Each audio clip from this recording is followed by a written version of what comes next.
ઉપલેટા તાલુકા પંચાયત પર ભાજપનો ભગવો લહેરાયો।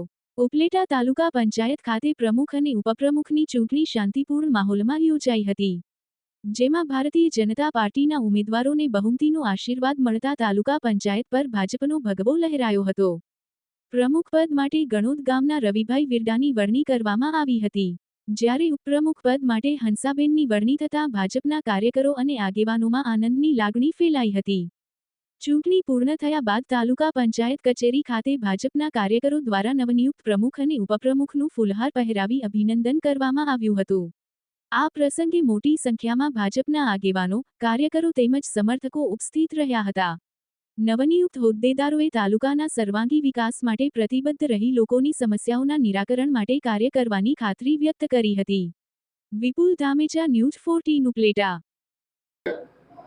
આજરોજ ઉપલેટા તાલુકા પંચાયતના પ્રમુખ અને ઉપપ્રમુખની ચૂંટણી પ્રક્રિયા શાંતિથી પૂર્ણ થઈ છે અને ભારતીય જનતા પાર્ટીના મેન્ડેટ પ્રમાણે પ્રમુખ અને ઉપપ્રમુખ સંપૂર્ણ સ્પષ્ટ બહુમતીથી 16 ઉપસ્થિત રહ્યા, એમાંથી 16માંથી 10 સભ્યોની બહુમતીથી વરાયેલા જાહેર થયા છે।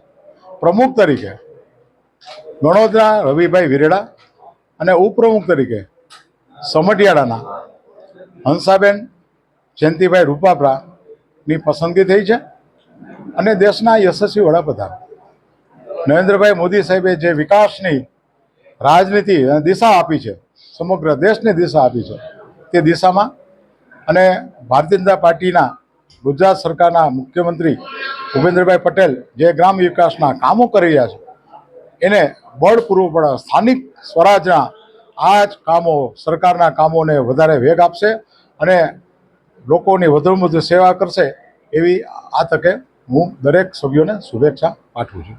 ભારતીય જનતા પાર્ટીના આપણા દેશના વડાપ્રધાન માનનીય નરેન્દ્ર મોદી સાહેબના નેતૃત્વમાં ભારતીય જનતા પાર્ટીના તરફેણમાં મને જે પ્રમુખ તરીકે બિરુદ આપ્યું છે તે બદલ હું ભારતીય જનતા પાર્ટીનો આભાર માનું છું। તેમજ આપણા સાંસદ શ્રી માનનીય ડોક્ટર મનસુખભાઈ માંડવિયા, આપણા ધારાસભ્ય મહેન્દ્રભાઈ પાડલિયા, જિલ્લા અધ્યક્ષ અલ્પેશભાઈ ઢોલરિયા, જિલ્લા મહામંત્રી રવિભાઈ માકડિયા, તેમજ આપણા તાલુકા પ્રમુખ મહેન્દ્રભાઈ ધીંગાણી, ઉપલેટા શહેર પ્રમુખ દીપકભાઈ સુવા તથા ભારતીય જનતા પાર્ટીની પૂરી ટીમનો હું આભાર માનું છું।